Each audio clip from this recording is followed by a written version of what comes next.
Welcome to The Shadow Side with Safrianna, the podcast where we illuminate what others too often keep hidden in the dark. I'm your host, Safrianna Lughna, and I believe that true growth and healing happen when we're brave enough to explore the shadows. As you listen, may you find greater understanding and awareness around your personal stories and collective trends. Take care of yourself, and let's dive in. Hello, hello, hello, and welcome back to another episode of The Shadow Side with Safrianna. I am so delighted today to be joined by Jennifer, one of the most fascinating souls I have met in a while, with just an incredible understanding of the universe, I'm going to say. And I'm so excited to be talking about, I feel like, a really timely and important topic right now, which is the addiction to struggle. So I can't wait to dive into this. But Jennifer, if you would be so kind as to introduce yourself. I love that. Thank you so much. I'm so excited to be here. My bio says I'm a soul whispering, BS considering divine codebreaker who moonlights as an intuitive strategist, but secretly operates as a full-time interdimensional translator for soul's deepest truth. So we're going to go with that. What I really do is I help people connect to their soul to create freedom and momentum in their life, and to know that they're safe to be seen and heard so they can receive from their big acts of service. So that's me. And when I'm not doing that, I have an amazing boyfriend, two Australian blue healers who are crazy, and one has extreme gas right now. So if you see me like fretting during the podcast, it's bad. It's the puppo with gas. My partner gives her raw liver. Oh God. And it's great for her code, and she's really happy, but the after effects is really bad.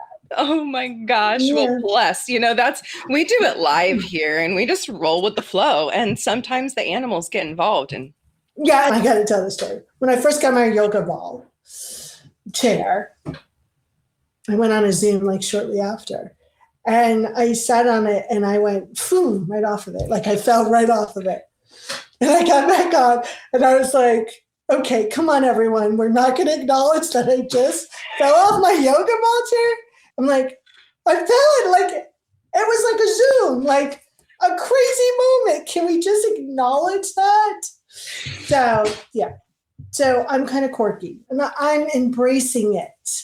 Yes. I like it. You are in the right place for that. So just in case you don't know me, I'm Safrianna Lughna, the queer spirit guide, and I am here to embrace the wild, weird, and woo of the world.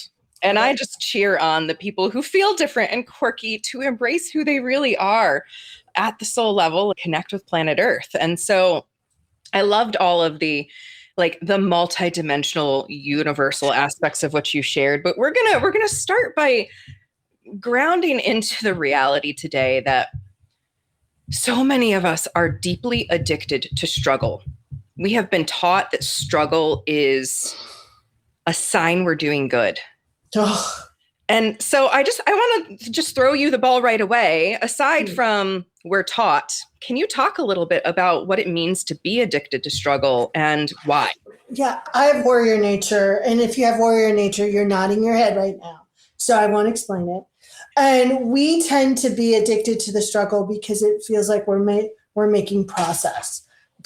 Most of us are taught to fight for what we want, and that creates struggle. And even in our best moments where things are flowing, we're just waiting for that shoe to drop. And I think it's a human condition. And I also think it's a condition of the culture that we are in. I'm a United Statesian. We don't say American because there's a South America, everyone. So they're Americans too. Yep. And we tend to be rough and tough. I mean, we forged this country by cutting down bush, right? So we tend to be let's make it happen. Let's do it. Let's make it. And so when it's easy breezy, or when it's feeling oh, that went too smoothly, we feel incomplete. And so I think that's where the addiction is. It's a motivator. We get a high from it because it's a win. So we go, woohoo, right? And then there's a crash. and we don't like the crash, and we don't want to be present with our emotions. And so we create additional struggles. And it's just a mechanism because we have all this unresolved trauma in our system or unresolved issues that we don't want to look at. So we create these highs and lows. So we're focused on that. So we don't have to be focused on what's really bothering us. Oh, that right there. Yeah. The distraction of if I'm in struggle, if I'm in the fight, if I'm in the challenge, then I don't have to resolve or look at these deeper underlying shadows that are really what's popping up to the surface to try to get our attention. And we're actually pushing that away. Yeah. Protestant work ethic. Another lovely factor in our cultural development here in the United States. So can you say a little more of the impact when we wear our suffering as like a badge of honor, when we wear the struggle as the badge of honor? Like, what is that doing at this universal soul level? Yeah, I mean, sorry, there's a lot going on in my head. So some of us wear it as a badge of honor, like we're struggling. And to me, that's victim energy, right? Mm-hmm. Some of us wear it, but you can't really see it until we flash it, because we don't want to flash it because we want to move through the struggle and not let anyone know we're struggling. And that's like a martyr, right? I think the impact is we're so busy trying to straighten that out that we're not hearing the soul's calling in a bigger, clearer way. I think the impact of that is we're a bunch of wild children, like, what's the book with Lord of the Flies, that we're not focused on like really solving problems that are truly solvable. That I think that's the problem. We're so busy being busy in our pain that we're not really experiencing even the beauty or the depth of what this experience offers. Yes. I love that you also brought up Lord of the Flies. Fun fact, that is literally one of my favorite books. And I think it is. And I'm also very disturbed. All at the same way. It became one of my favorite books in 7th grade, for the record. If that tells you any of how Safrianna was a little child doing the collective shadow work, because I was like, wow, this is humanity in a book. And I'm 12, right? Yeah. Like nuts. But oh my gosh, what a just timely reminder of the human struggle, and that like it is, we believe it's our nature to go into that, but I really think it is a larger part of nurture, because when we really get into our soul selves, when we really get grounded, like we're unconditionally loving beings, and we don't believe that we need to be in this struggle. The unconditional beings, they get picked on, actually. I mean, that's the only way to say it, right? There's been a tradition of burning, sacrificing, hanging. There's a bunch of things that aren't really great about those unconditional beings. We're not taught that being, and listen, there's no such thing as unconditional love. There's love or everything else, right? If you're in a condition, you're not in the consciousness of love. Right? We're taught that it's not strong, that it's not, except in a Hallmark version, that it's not powerful. We're taught that being love is weak in a lot of very tangible ways. Love or codependent, like we're taught it's codependence, right? Like, so we're kind of between a rock and a hard place. So we have to actually create this way of being in alignment for ourselves and our soul. And when we do that, we step into that consciousness of love, and then we can offer that to others, and they can get on our bus or not. But I'm hoping more people get on our bus, because that would help the world in a huge way.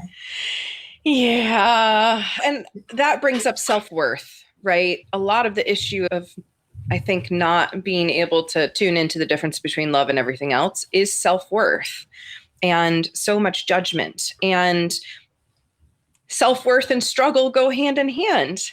If we believe we deserve to struggle, if we believe that that is the only way we can give penance, I mean, this is a spiritual podcast Oh, and religious podcast in many ways, because I break down spirituality. And I think that penance piece is huge. If I'm not struggling, I'm not proving that I'm worthy for God's love. Roll the eye. I love the original Latin translation of sin. I don't know what the Latin word is. Somebody will correct me, but it just means off the mark, right? And I love that. Yeah. Because then you get to readjust how you're hitting the mark, or readjust the mark, so to speak. You know, if we were to throw everything that we've been taught on the ground and only really pick up those things that truly resonate with our soul, we wouldn't have to have conversations about penance. And we have free will. We have choice. So we have to keep choosing this moving through struggle with ease. We have to keep choosing to see that it's not really a struggle, it's just a tiny little speed bump.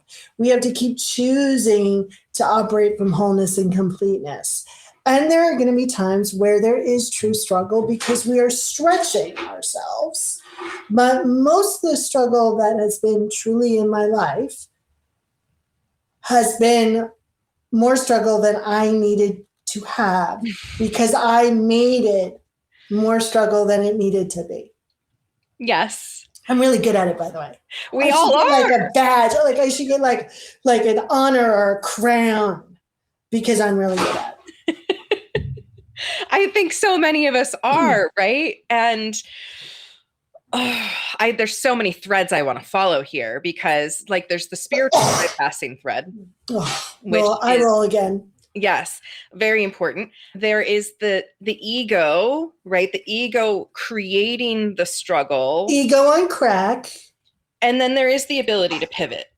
Yeah. And like I want to say something there. I've been in a program where I'm learning more about my human design recently, and completely not teaching about human design, was teaching about worthiness and how we'll like go rooting around in our blueprints, whatever form of blueprint, astrology, soul language, does not matter. Like we will look for an excuse sometimes of, oh, well, this is why I am the way I am. This is why I struggle, because I'm a Pisces, because I'm a manifesting generator, because I'm a whatever. This is why I struggle. And then we create more egoic story struggle instead of being like, I'm uniquely me because I have this blueprint and it gives me this gift. You know what's really like an awareness that I just had from that conversation is no one has ever used those words with soul language. No one has ever said, oh, this is why I am unworthy, or this is why. No. And that's like a big light moment. What soul language gives them the capacity to do is to understand and accept how worthy they are. So they're not looking for their shadow to everything. They're not looking for the problem. They are guided towards the solution. Mm-hmm. Right. And I love that. There's like so many things happening in my head. And what I think the problem of the big metaphysical coaching community, right, is the fear plucking and the fixing, right? Yeah. I'm constantly saying you don't need to be fixed. It's how you use your energy. Are we going to use it like to beat ourselves up? Are we going to use it like, ooh, right? And whichever way you're going to use it, I'm cool, right? And you can be cool with that too if you don't judge yourself about how you're using your energy, right? And so then it becomes just like this fun game. How do you want to use your energy today? Well, I want to use it in a good way for my, to love myself, first myself and then for others. Or I want to use it to beat myself up today. Okay. Enjoy it, Jen. Yeah. Have fun with that question mark. Yeah. Yeah. I remember when I had my soul language session, like I remember there being like, here's what this really looks like in an alignment. And here's where to know that you're not doing that so that you can pivot right back into alignment. And I do love that. Like the pivot is something I've been focusing on, is in that moment where I'm like, oh, I don't want to be doing this. This is so hard. Being like, whoa, you have the privilege of being able to do this. You get to work from home. You get to set your own schedule. You get to and then when you start getting to what you're allowed to do and what the good things in this are, what the possibilities are, it starts to get you out of that struggle. And I've been really tangibly noticing that in the pivot lately. Yeah. That's beautiful. I mean, may I share your soul language with people? Yeah, absolutely. Okay. So your soulful personality, which is a category. So there's 3, your mission, how you feel that mission, and your soulful personality. We identified your soulful personality alone, and it's called collaborator, right? And so it's all about collaboration with yourself, with your soul, with the universe, with people. And anytime you move out of collaboration or co-creation, you're going to feel like you're struggling. It's true. Right? Okay, Jen, that's pretty black and white. Yeah, it's pretty simple. Not easy, but simple, right? And so my business energy is a collaborator, right? And when I first identified that, I was like, well, screw that. I've had collaborations that have cost me $5,000. Like, what? No. Okay, so we picked this to create more evolution, right? So I always look at misalignment, struggle, not enough, however you want to, when I remember. I always look at it like, there's more goodness coming, right? I feel separate. How do I close that gap, right? And I think some people are addicted to the gap. Ooh. Right? Because they're addicted to fixing themselves. And then healers not only are addicted to fixing themselves, but can be addicted to fixing others. And that's just exhausting. Yeah. Exhausting. Yeah. I don't want to do that. No. No. No, that sounds so miserable. It is miserable. But yes, I think that when we can identify that space of pivot, when we can identify this is what it does look like out of alignment, I don't get to use that excuse anymore, because it is just that. It's the tangible reminder. Going back to the sin thing, I was in Unity Church for a long time. I was a prayer chaplain with them. And if you're not familiar with Unity out there, it is Christian and also not. It's New Agey. It incorporates other stuff.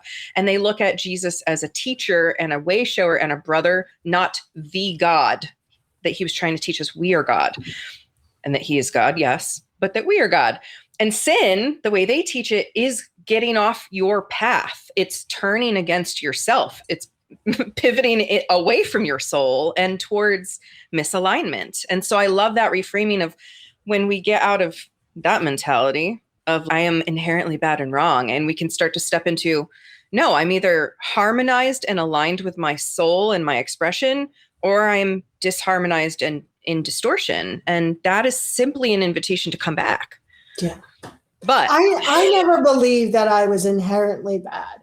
I do, like most people, have self-worth issues. And for me, it's a skill builder. Every time I'm in lack of worth, I'm like, oh, we're building a new skill here. Okay. That's, again, after I cry or I emote or have a conversation with, a mentor or a friend, because it's easy sometimes to really get wrapped up in it. And when we are wrapped up in it, we're looking for a solution to why instead of taking a step on choice. Yes. And choice. We disempower ourselves by believing we don't have choice. We'll say that I don't have a choice. There's nothing I can do here all the time. And that is creating more struggle. There are so few actual things we don't have a choice in. Yeah.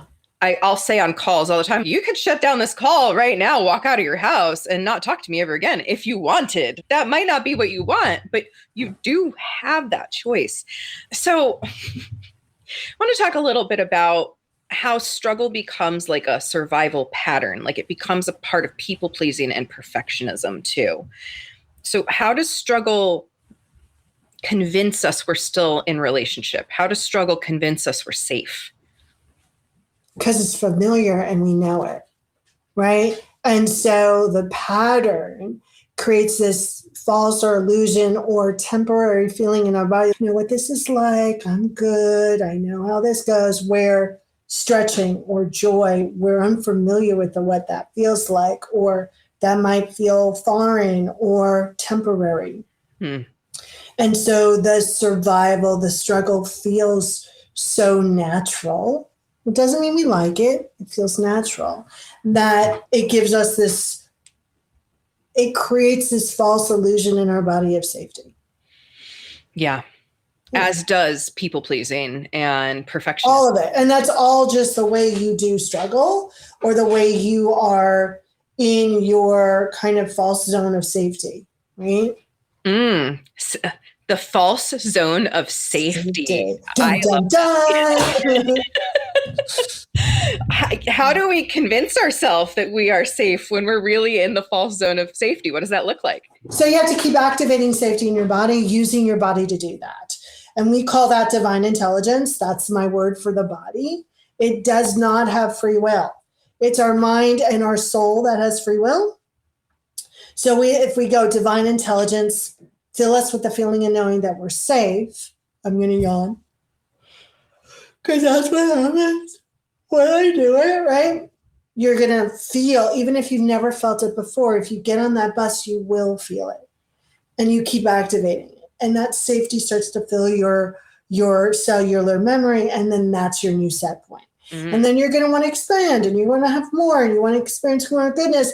And the cycle is going to start all over again. So you can have a bigger set point of safety, peace, harmony, abundance, joy, whatever that is. I love that reminder to really be with the body. Like, the body is the temple. It's here. It's walking through life. But yes, the soul and the mind are really playing director in all of that. And so as much as we're thinking ourselves into struggle, our body is going to respond in struggle. So if we can...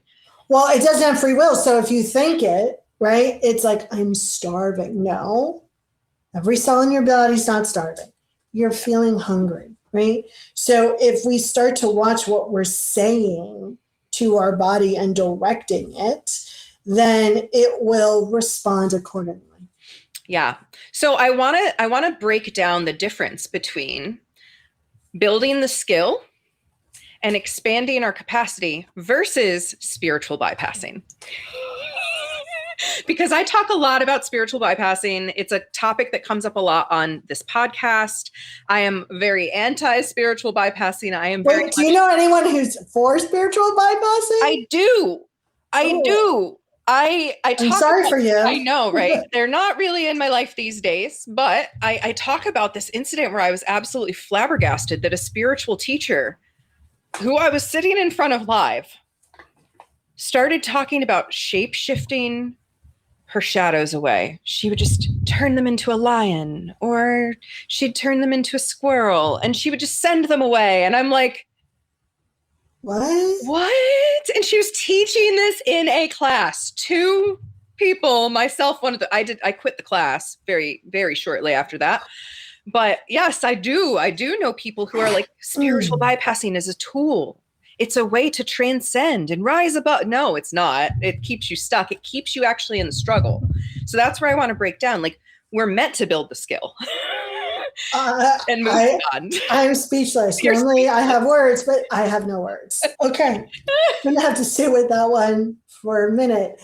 Here's the biggest spiritual bypass I see with spiritual people. I'm going to use quotes. Yeah. Well, it must be divine timing. No, there's your timing, which is divine timing, right? Like, yeah, it takes a little time for the divine to bring everything together, the universe, right? But there's no such thing as divine timing. It's like you're giving away, and you can't give away your power, but you're giving your power over to this thing called the divine, right?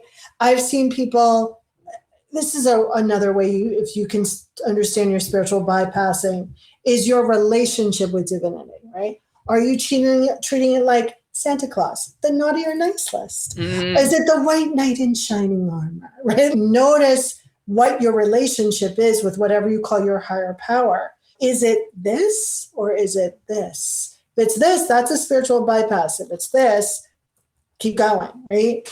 Yeah, I think Spiritual bypass for me feels untangible. It feels ungrounded. It feels as if it feels like the great Oz behind the curtain. There's something moving, you can't put your hand on it. And I think the people that do the less spiritual bypassing are the ones that do the most asking of questions of themselves. Ownership, right? Getting into our own stuff. This has been a huge theme lately. I love the way that you've articulated this.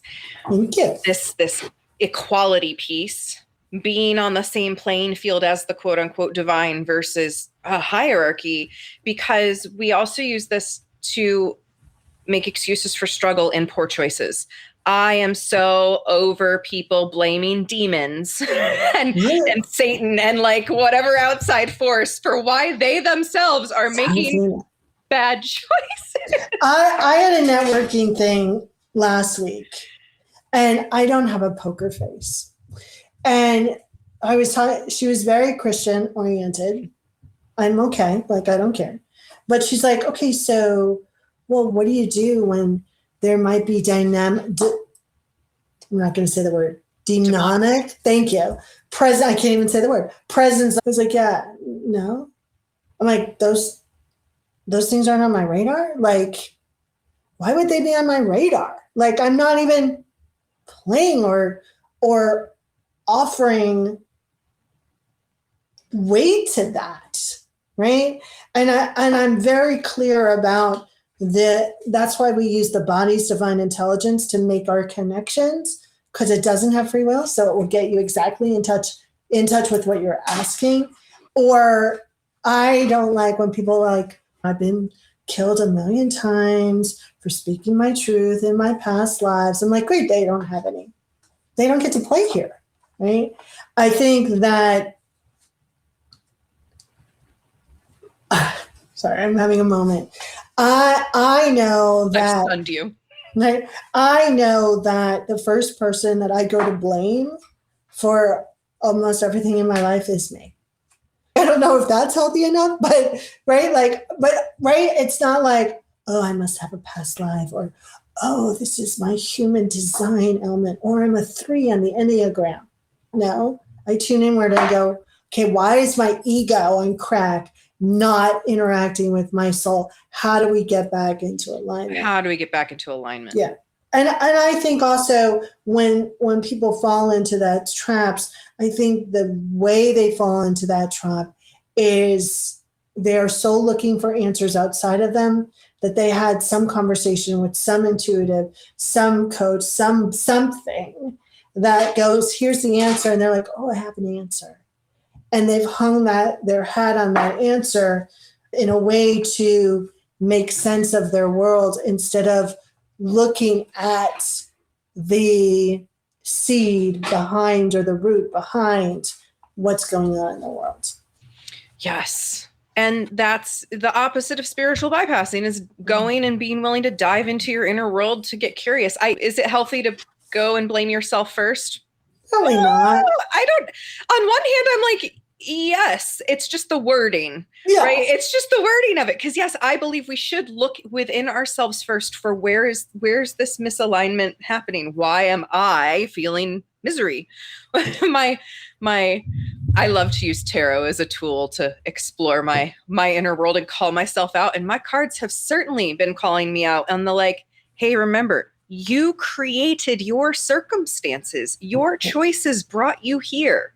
Yeah. That is reality. I mean, maybe not our choices as a child, right? But as adults, as certified adults, do have power. The rest is just a story in our head. Yeah, and a very well-placed story. And listen, I might sound a little judgmental. I'm not. If I might be a little, but if you want to create and live by spiritual bypass, go for it. If that truly makes you happy and you're not causing harm in the world, live your best life. But I think my people want more truth, more integrity, more honest, more connection. And to experience all that, what is icky and sticky in the body, what is shadow or not enough, gets to be reorganized for something better, something more whole and complete. Yes. So I want to talk about that. Really releasing these beliefs, releasing the belief that we need to struggle and stepping into our aligned power. What are some ways that you guide people or you encourage people to really begin to do that release and that embodying who they really are? Yeah, I mean, we would set up a conversation with their soul, and their soul would give them the roadmap and the facts. I would suggest that they keep activating safety through their divine intelligence. I would suggest them to start asking the question, if I knew I was whole and complete, what would I say? What would I do? What would I express here? And I mean, those are a couple tangible tools. Having that conversation, one of the things that I've done with clients is just have them go back to factory settings, right? That moment where they knew that they were whole and complete, and start to live from there. And it's a constant dismantling of the belief system of where you got it. Well, where you got it's not really important. It's how you want to unravel it and what do you want to do from here. And sometimes that takes time, and sometimes that can happen within seconds. It depends on how many other things are attached to that belief. I want to ask, like, for you to share a little bit more about this. How does one talk to their soul? I think it's probably a lot more straightforward than people think, but like, let's just hear about it. What does it look like? Yeah. So, I mean, we identify and I say we because I teach other people to do this. We identify their 3 core energies of soul, and then we create a conscious connection using their divine intelligence and their soul languages. You can simply say, divine intelligence, create a conscious connection with my soul, get on the bus, know it's complete, and then start to ask questions. What most people will say is, well, how do I know I'm talking to my soul versus my ego? It's all the same thing. You're just hearing it through layers, right? So even when you're having a conversation with your ego, you're still talking to soul. It's just a little tainted with layers and belief systems. Your soul is always going to be grandiose, and it's going to give you a big picture. It's not going to say anything you're afraid of in the moment. You might be afraid of what's going to happen if you take that leap. And it's never going to say anything you don't resonate with. It will say things that you're in resistance with. Right? And normally, people have been hearing their soul all along because they're like, I've gotten that answer a million times. Okay, let's talk about why you're not listening to it. Right? Let's talk about why you're like, no, that's not good enough. Like, I want a different answer. Okay. I mean, we've all done it, right? You shuffle those cards and you ask a question, and you get the answer, and you shuffle them again. And you're like, I shuffled these cards really good. How did this card come up again, right? Like, your soul is talking to you through the cards, right? And I believe that your answers start and end with your soul, right? I teach people a coding process where we bring all the metaphysical support team partners together, your guides and teachers, your masters, your angelic realms, right? But it starts and ends with your soul. Like, you are the final answer. Yeah. And I love just that. You are the final answer. Like I say all the time, we have seen and unseen supporters and helpers and allies. Some of them less tangible than others, but we're the filter for both. We're the ultimate filter. And yeah, whenever somebody's like, is it my soul or my ego? For me, I know it is always my soul, that layer first. And then the second layer that comes in with the doubt is the ego trying to make sense of it. And we go back to the next layer up, right? And it might be reversed for some people, right? They might hear the first layer and then there's an underlining layer, right? That drops in. And, it's not going to sound like marketing speak. So stop trying to make it sound like marketing speak, right? And understand your database, right? I was talking to a client the other day. I'm like, okay, I don't understand that visual. And they're like, well, tell me, I might understand it. I was like, no, you won't, because this is my database and it's a visual that I understand. Like, it was a cartoon reference. I'm like, I get the cartoon reference, but I don't understand. I can't make the loop. So I have to ask another question, right? I get Star Trek references. I get cartoon references, right? like I understand my database because I understand what I love. You have to understand your database, right? And you also have to accept that my database is going to be different than your database, right? Mm-hmm. And understand, are you getting it in body? Are you getting visuals? Are you getting sound? Are you getting smell? Not a good Claire, by the way. But I mean, it's the oldest Claire, but so A little confusing. Like I only get smell when it's kind of a, like, be aware, like, or when my grandfather's in the room. Because he always smells like limes, which is so weird. He didn't smell like that in life, so I don't know. But every time I smell limes, I'm like, there's no limes around. Pop-ups here, right? So understand how that works for you and keep a journal as you're developing that skill. So you could go, oh, I got this, and then this happened. Or I got this, and this is what it meant. So you don't have to spend a lot of time figuring it out. Well, and on the topic of struggle, often when we get that initial information, we struggle to make sense of it rather than going, okay, thank you for the information, let it go, and let the sense arise with time and space and the soul being online. Like, we don't have to struggle with what we receive either. We can just receive it and know that it'll make sense with its own time. Yeah, I went down to say something to Warner. Like I was coming down the stairs and something came out of my mouth. Like I wasn't even aware of it was saying. And he's like, I was just thinking about that. I wanted to talk to you about that. And I was like, sometimes things just come out, and be comfortable in the uncomfortable. Yeah. Yes. Being uncomfortable or being comfortable in the uncomfortable is not a good built skill of humanity right now, but we are working on expanding it. On that note, what does authentic transformation actually require, and why are people so scared to do it? It requires practice, it requires commitment, and it requires courage. And I think people are scared about it because, A, it's not instant. I mean, it can be instant, but transcendence takes practice. And because I think they're secretly thinking that they're God, universe, tree, Bob, cupcake, whatever you call that. And your soul is going to say, you know what, Jennifer, you do suck. And that never, ever is going to happen. But I think that's why people are so afraid of it. They're afraid of it because their worst fears about themselves are going to be confirmed. And they're afraid to look that shadow in the face and go, yeah, I just don't care. Yeah. Yeah. Oh, gosh. It's so true. It's so true. And we're here to remind you that the shadow is not so scary when you have the presence to drop in and when you develop these tools and you can talk to your soul. So as we wind down our time together today, Jennifer, I'd love for you to just really speak directly to your soul language. You, from my understanding, you're the person who brought this into the world. Like you're the doula for this more than the quote unquote inventor of soul language. You brought it into the world. You birthed it, but it is its own soul and entity in a way, it feels. Yeah, like. It has it's an evolution. It has its own life force. I'm the kind of grid master, the gatekeeper of it. Yeah. So would you just share, how does knowing your soul language help you get out of the energy of struggle?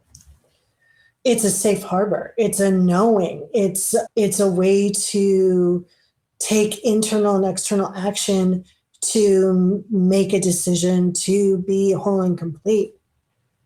Like, it's never about codependence. It's always about co-creation. So it allows me to come back to co-creation every time. I love that. Yeah. Thank you. So if people want to co-create with you and learn their own soul language, where's the best place to reach you?